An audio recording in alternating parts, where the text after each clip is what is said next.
let's talk about presenting online. We're going to be spending the semester online, presenting online. And for that reason, it's important that we know some basics about how we present our best online, what tools we can use, and how we can effectively do this. It happens to all of us. We think we're cruising along, we think we have that Zoom meeting nailed, we're doing great, and we're muted. Or we're not sharing the screen we thought we were sharing. It's a trap that we all fall into, but something we can avoid if we learn our tools and we practice. To talk about today, let's discuss the type of speeches we'll be presenting online, the guidelines for presenting, technology and presenting online, and having a backup plan. All right, there are two types of speeches that we present online. We're going to be familiar with both of them from your experiences of being online. The first time is the real-time speeches. These are becoming more and more common as we are presenting and as we've gone through this last year. We have these Zoom meetings. We have other meetings that are augmented through technology. Even when we're on our cell phone and we're talking to someone using our cell phone, that is a form of real-time speeches that we're doing. The second, you visit YouTube for these.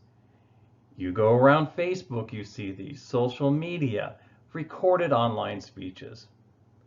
Now, of these two, the most difficult one is, of course, the real-time speech, because you make an error, there's no changing it. You mess up, you have to go on. On the other one, you're recording it. You mess up, you can go back and start again and do it again and give your best presentation. In this class, we're going to be encountering both. We're going to have our real-time speeches where we're presenting in front of the class just as if we were in a classroom. We're going to be having Zoom meetings, once again, just as if we're in a classroom. There is going to be a speech where you're able to record it and submit it. And when you submit that speech, make sure you're presenting your best speech, not your worst one, not your quickest one. These two types of speeches are the most common ones that you're going to encounter. There are guidelines for them. And the guidelines are not to drive down your grade, are not to be picky. They're actually guidelines to help you present the best you can online. And it all starts with what we're doing right now. There's some things you need to understand. The setting that you're going to be recording in. If you're going to be going to a business meeting, if you're attending school, if you are interviewing for a job online, think about what setting you would want. I've thought about it with my classroom.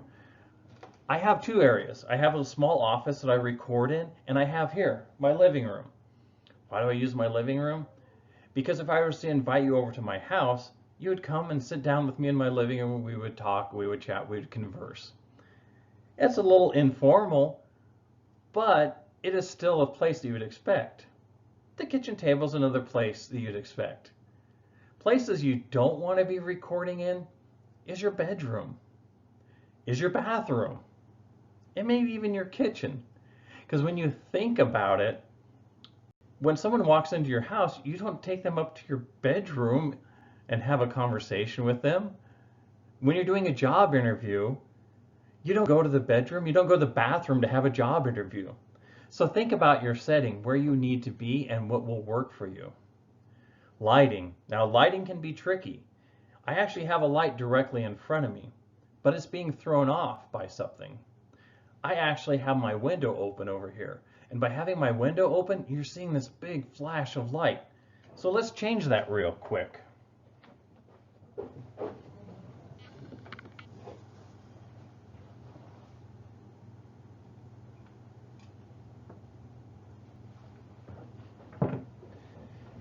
Now, let's look at my lighting. Is it a little bit better? Yeah, it's not great still, but it is better. There are tricks you can utilize to get the best lighting for presentations. What I'm going to do is I'm going to include after this video some other videos that will help you with some of these elements. Framing. You actually want to be part of your video. When I got up to move and close the curtains, suddenly I was out of frame. That does not work for communicating or presenting. So frame yourself. Another thing, I actually have a camera that's mounted on top of my TV. And so when I talk to you, my framing is based on that.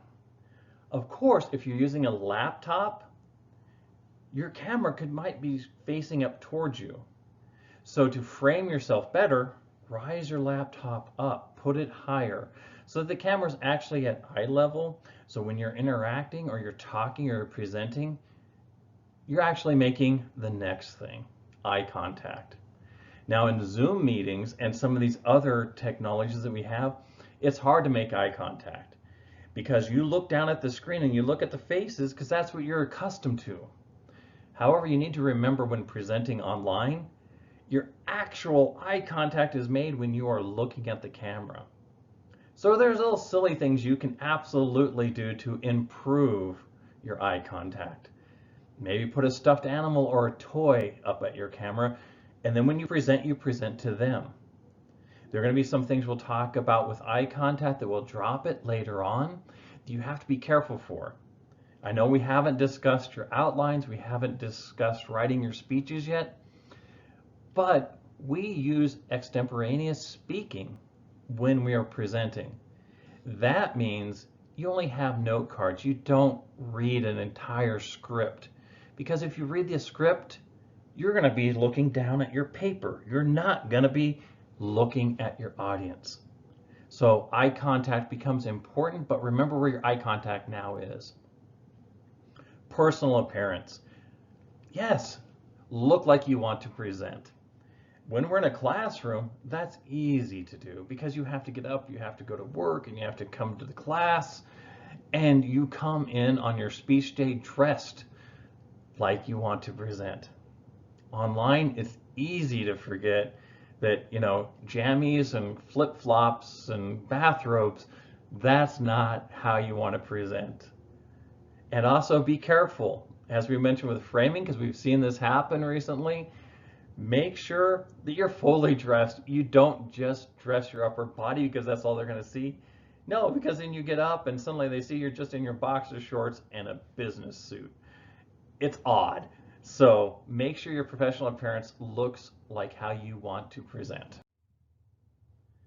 Adapt your communication. Now, of course, many of our classes are actually going to be in this format. We're a box. And what you're basically seeing is me from about chest level up or bust level up, and it works okay for a meeting or something of that variety. But let's not forget, the goal of the class is also to be able to present in person. And for that reason, you need to adjust your nonverbal communication. That is your voice, that is your eye contact, that is your body movement, and you can't necessarily do that from here. But you can adjust things so you are able to. When you present a speech online, I don't just want you sitting in a chair. I don't just want you interacting with your laptop. I want to see some body movement. So reframe yourself when you present. Step away from the camera so I can get a full body. And that way when you gesture, when you move, suddenly you can see this, and your presentation, you can practice it online like you would present it if you need to in a classroom, in a meeting. Because you're not going to be just hiding in meetings, you're going to be out there. So reframe yourself so you can use your nonverbal communication effectively. But remember that if you're actually doing the more close-up one, your facial expressions are going to come across a lot. And that's where a lot of your nonverbal will come from. So watch that. Adjust your pacing. It's easy to get moving fast in any speech, whether you're presenting online or you're presenting in person. You have anxiety, you have adrenaline, you're nervous. So you come out and you fly through, you move fast. You need to adjust that, especially if you are presenting online. It is easy to move it so that your speech is going really rapidly. Don't do that. Watch your pacing. One way to practice and improve that, do record your own speech beforehand and play it back. Or sit in a Zoom meeting and work with someone and let them know if you're going too fast, too slow, or just right. Now, we're going to mention this throughout the semester. You're there to bless your audience, not to impress them. And for that reason, remember to have energy in your speech, because when you are trying to give something to someone, you don't give it in a boring fashion.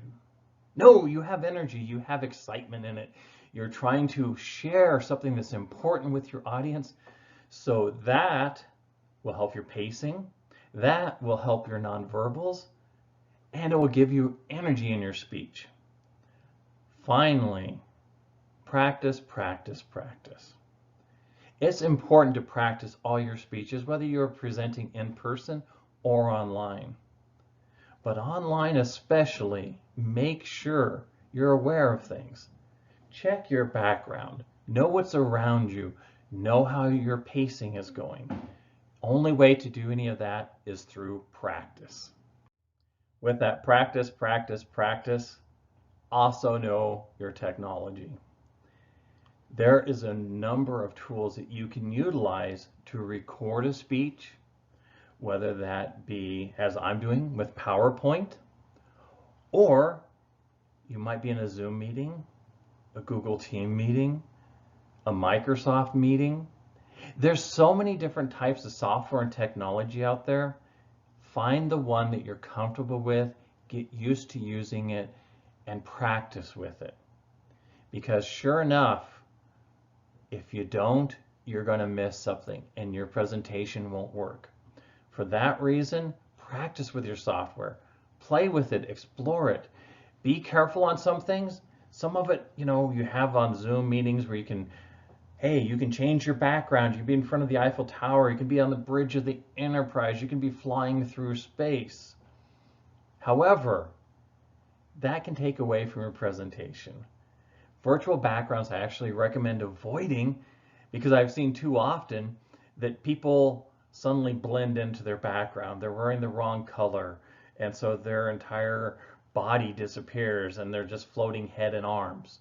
You don't want that. So stay away from the virtual backgrounds, find a good location, and know your technology.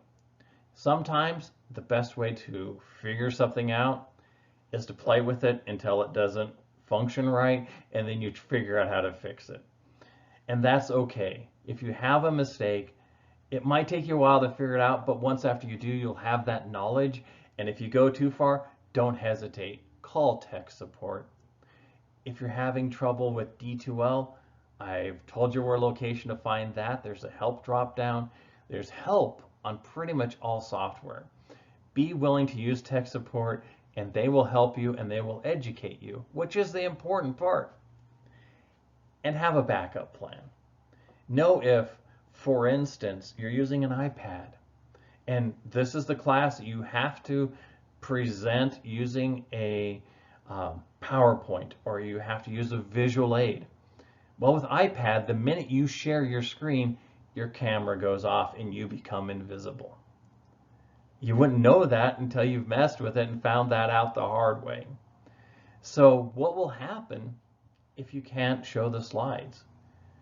If for some reason the file becomes corrupted and your PowerPoint's messed up, or you saved over it or something, realize you need to have your own backup plan so you can go on. Especially in a Zoom meeting. If you can't share this screen, don't torture your audience for 30 minutes trying to find how to. Instead, be able to present without the visual image. Or realize that your audience can't see you, and that's okay, but have that backup plan. What we wanted to look at in this brief introduction to presenting online is the kinds of speeches. There's just two. I mean, either you're presenting it live or you're recording it.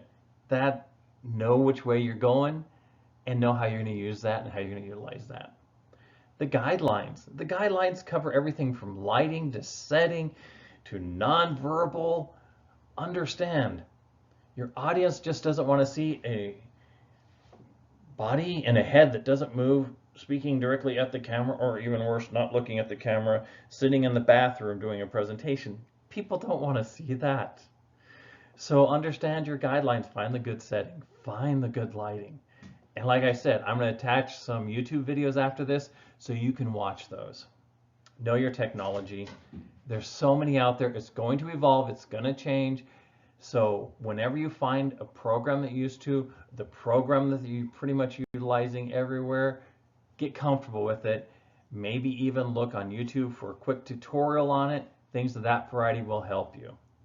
And always have a backup plan. By having a backup plan, you will not be caught wanting.